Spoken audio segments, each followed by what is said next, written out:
Here we are again. Yay. Talking about Pallas Athena because she is wrapping up her Scorpio cycle. That'll happen, it'll be complete in August. And she's beginning her Aquarius cycle, and in a way, it's already begun. So, that overlapping of the endings and beginnings that we've been experiencing all this year is happening with Pallas Athena. Pallas Athena went into Aquarius in February and is going to go retrograde in Aquarius on June 9th. And one of the things that's pretty spectacular about that date is that it's also the day that Jupiter is moving into Cancer. The nurturing mother energy, interestingly enough, and Jupiter being the representative of Zeus, and how she swallows Athena's mother. And so we've been talking about this prior to getting on this recording, and she Meredith has had some really brilliant insights about that. So I think this is a good place to take it over. And also, as we're wrapping up the Scorpio cycle, to take this deeper dive into what that's all about. Okay, well, I've been in a very oracular place lately. So I'm just going to share what's been coming to me about this journey that we're on, and Athena in particular, and this archetype and the mythology of it, and how relevant that is now and why.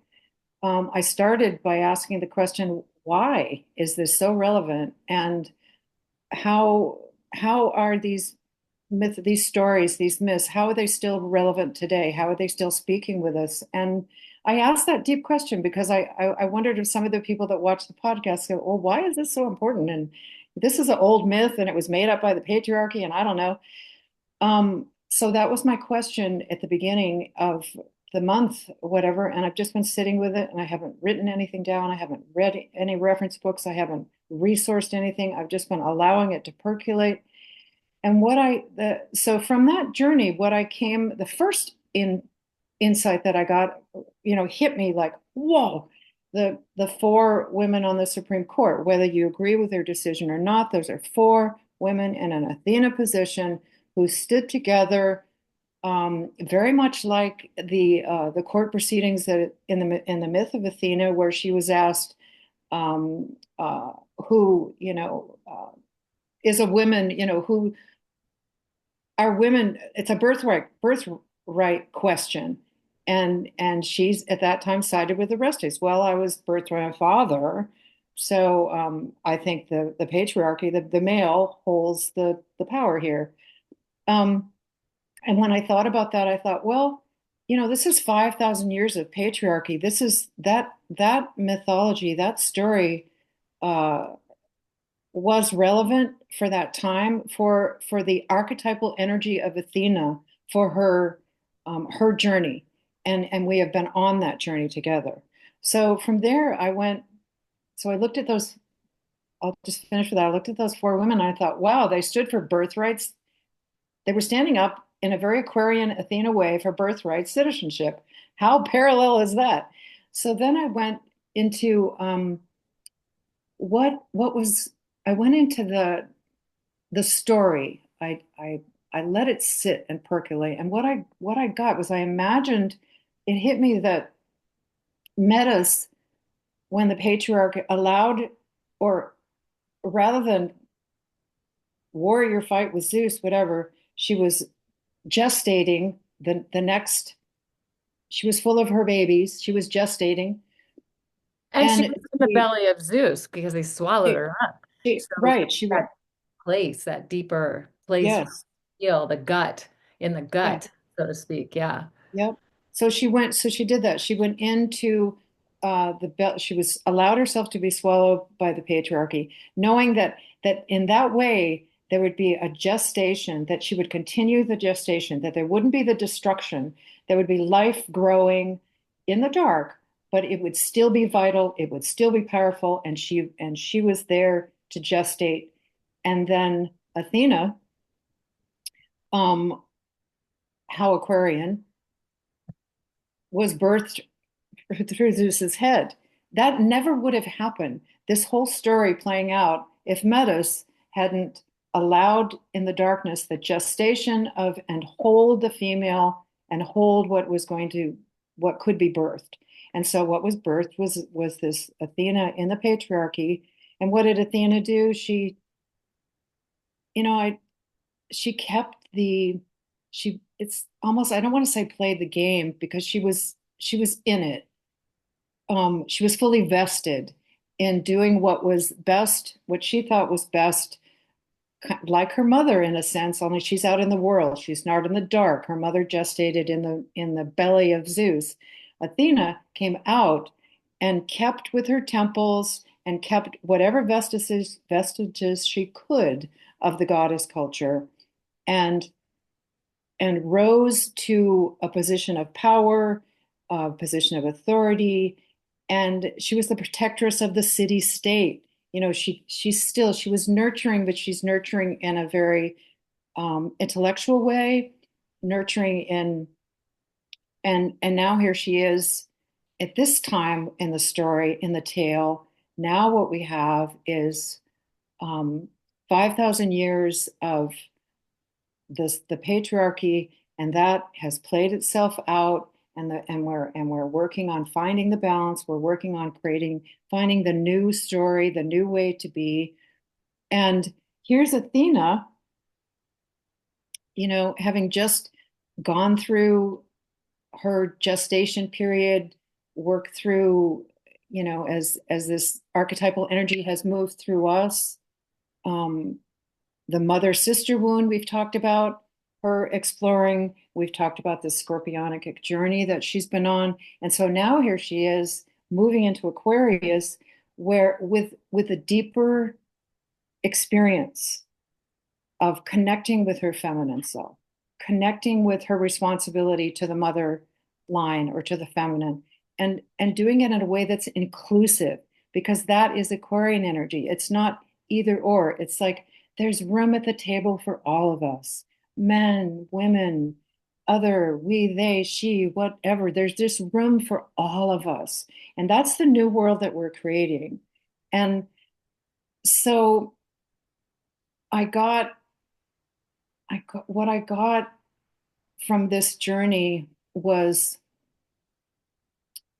the importance of being connected as we move in with this Aquarian energy, the importance of being connected to our source, to our gut, to our feelings, to our heart, and most importantly, to understanding the, that it's possible for us to have, that when we are connected to all those things, then we have within ourselves, then we have the personal choice to move into, easier to move into joy and love, because we're seeing the big picture, that it's really all just one or the other: birth, death, coming, becoming, unbecoming, male, female.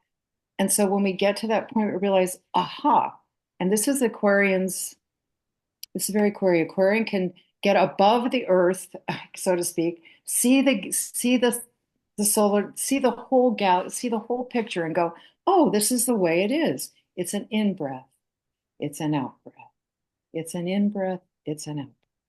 And so when we can do that, so I'm thinking like, okay, this month, I'm going, all right, I need to translate this to my everyday experience, my life as Meredith, with my family, with my people, and the challenges that come up. And so how do I do that?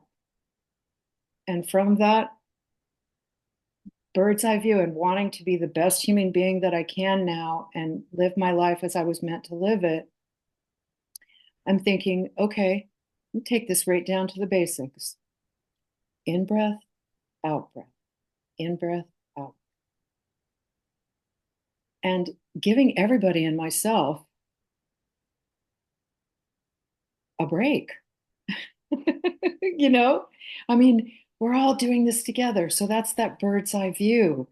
And there's no right or wrong, as long as we remember who we are in the universe and what the universe actually is. And it's an in breath and it's an out breath. It's a becoming and it's unbecoming. It's movement, nothing static, nothing straight line about it. We know it's a spiral. We're just so if we're in a period of unraveling, like a spring, boing, it's going to feel like, oh my God, it's sprung. It's what's left. And that creates fear. And so if we're leaving the patriarchy, we have to just, it's good to realize that it's fear-based. It's not love-based. It's not connected to the spiral. And It's not trusting. we're leaving the patriarchy, but we're not going necessarily into a matriarchy. We're Yes. going into Rowena Patty Kreider wrote the Gaia Matrix Oracle, and she talked about instead of a patriarchy or a matriarchy, she talked about a synarchy, where there's a synergy between both the masculine and feminine. And I feel like that's what we want to move into. I had a shaman friend who said, "How about a shamanarchy?" Oh, yeah. So if Yes. we're gonna name it something, if we have to name it something, we don't necessarily have to name it anything, but how are, and really it's like having the vision, having the possibilities. Pallas Athena in Aquarius, visionary. She's got the revolutionary vision and the revolution that being able to take the revolutionary action that creates evolution. So revolution for evolution is very Aquarian. And from coming out of the deeper feeling realm that we've been in with her over the last over a year now, uh, how amazing that it's going into Aquarius. So it's bringing like how what we feel and what we think together. Whereas we tend to like, one of the, we could say the shadow side of Aquarius might be detached. It Yeah. just, this is the, the Right. feeling, the physical, and it's like just wants to be off in the mental and having the big visions and being on the cutting edge of new ideas and new ways of doing things and free to explore all that. Yes, but that if we include because we're in a physical being, we're physical beings, we're here, we have emotions and we have a physical experience. So how do we bring all of that vision and possibility into the physical, into our reality? And I think that it's just so brilliant that it happens to be that Athena is completing a Scorpio cycle, moving into an Aquarius cycle. Yes. So yeah, And so good. it's as it should be. And the whole mythology, the whole story is an unfolding of as it should be. It's our human story. That's what archetypes are and myths. It's the journey we've been on, and so the Aquarian, the visionary aspect, I'm glad you mentioned that that's the strength of Aquarius is to vision. And when the Aquarian energy creates a vision for the good of all and then and gets down to business, right? And translates it instead of just saying, "Oh, that's a great idea. I'm just gonna muse on that," whatever. Then things happen. And we're in an Aries, we're in an Aries period. So things are happening and things are gonna happen. And um the Meaning Saturn and Neptune for those who might not know. yes, Saturn yes, are totally doing the Aries Pisces dance, but currently are as we're doing this recording and for a while longer we'll be in Aries before they go back into Pisces and then go back. right, So yeah. right. So Saturn saying, all right, is it not really comfortable pairing up with Aries? It's not, and neither is the Aries energy comfortable pairing up with the Saturnian way of doing things, but the two of them working together, how perfect. It's so perfect. So I think, you know, what I wanted to share today mostly is my appreciation for the archetype of Athena. And yeah, I'm going to tear up. Um, For you. yeah, my deep understanding um, and compassion for this time in human history, um, for where we've been, and no blame, no shame, and just um, having all of that. So, just release, release, release, so that we can create the new in that wonderful Aries ground, underneath the ground. There's the dirt, it's rich, and there's this seed, and it's just full of all this energy. And to nurture that seed is not to nurture that seed, it needs love and I love joy. that you're saying that because Aquarius, we could say, is all about universal love as a great idea. Pisces would say it's, definitely something we could feel. Uh, Yeah. but Aquarius, might have a little bit more trouble with actually feeling it, but could see it as a great idea. And if everything that we're envisioning and creating comes from that place of love, and then we're creating a world that we haven't seen for thousands of years.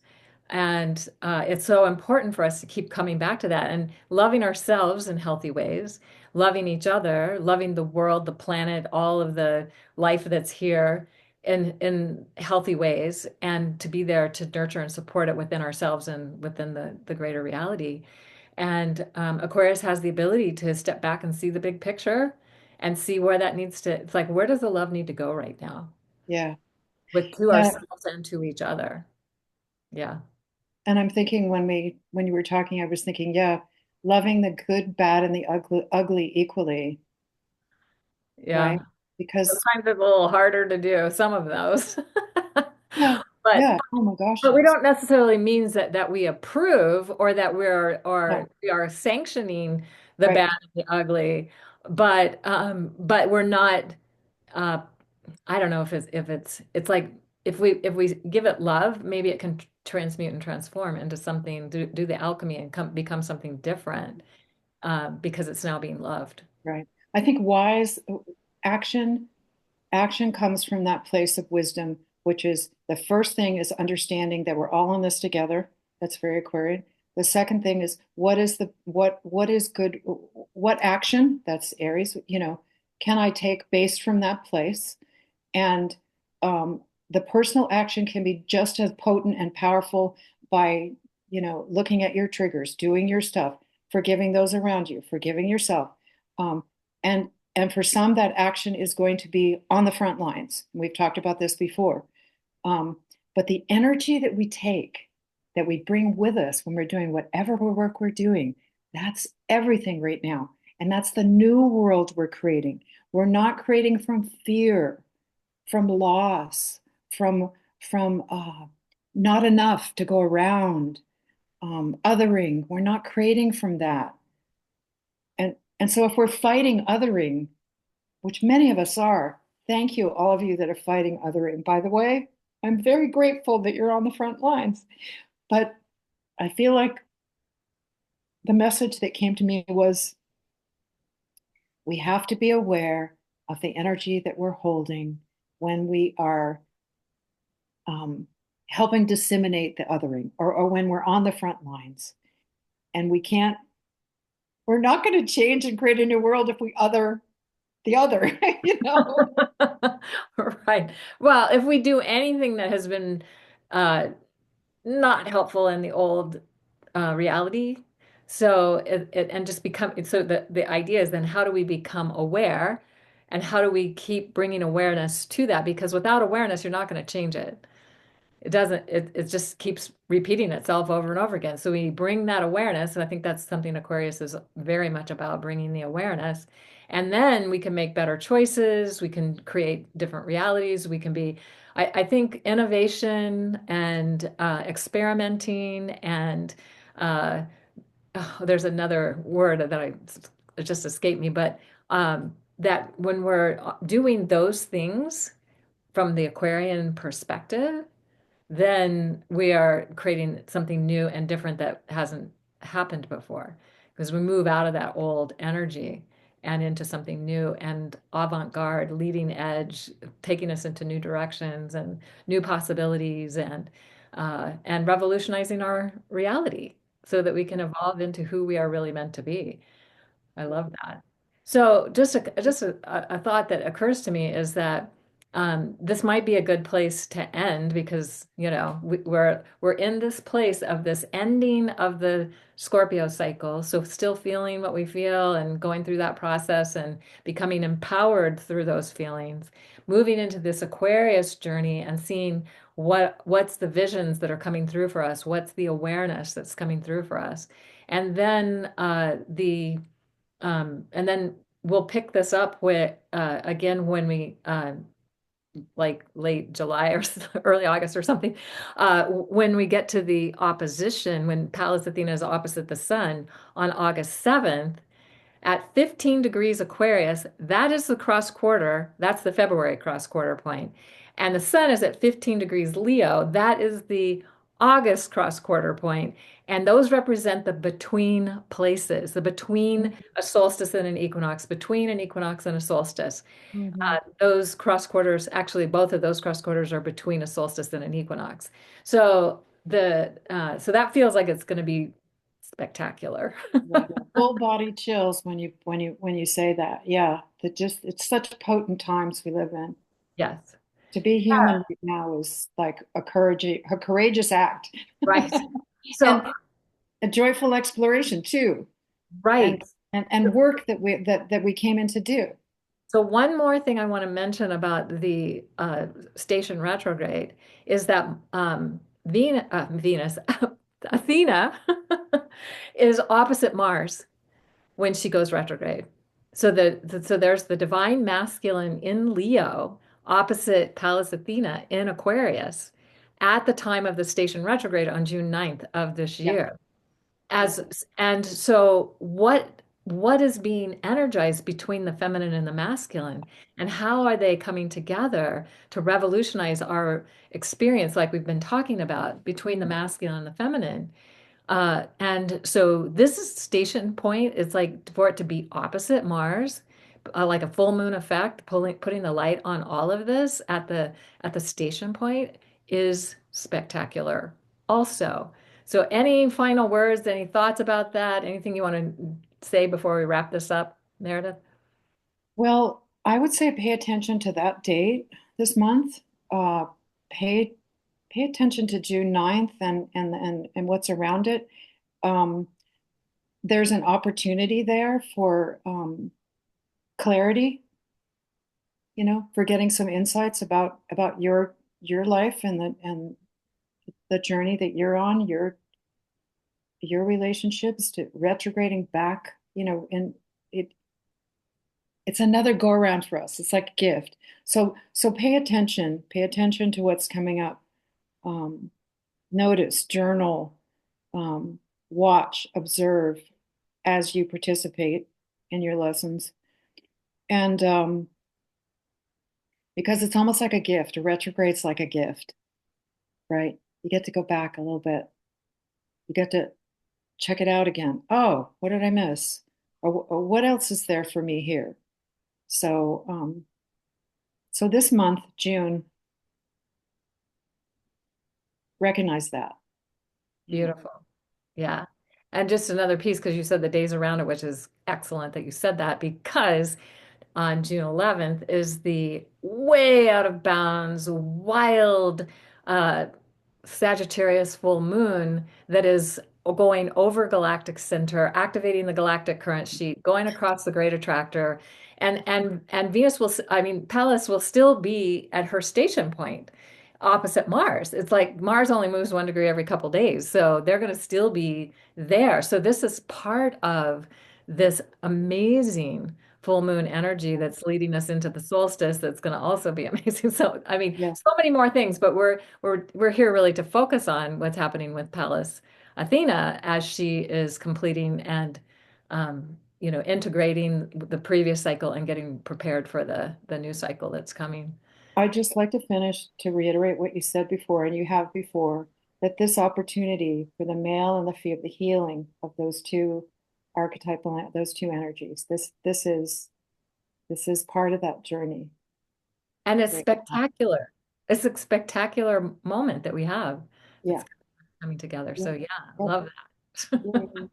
Yay. So thank you, everyone. Hope you join us for our next dive into this as Pallas Athena gets ready to oppose the sun and it literally begins her new cycle at that opposition point. It's like a full moon point, and that's when the new Aquarius cycle begins. So And we'd that's love August 7th. August 7th, yes. And Yeah. we'll drop another video prior to that. Yes, So we will. bye, everyone.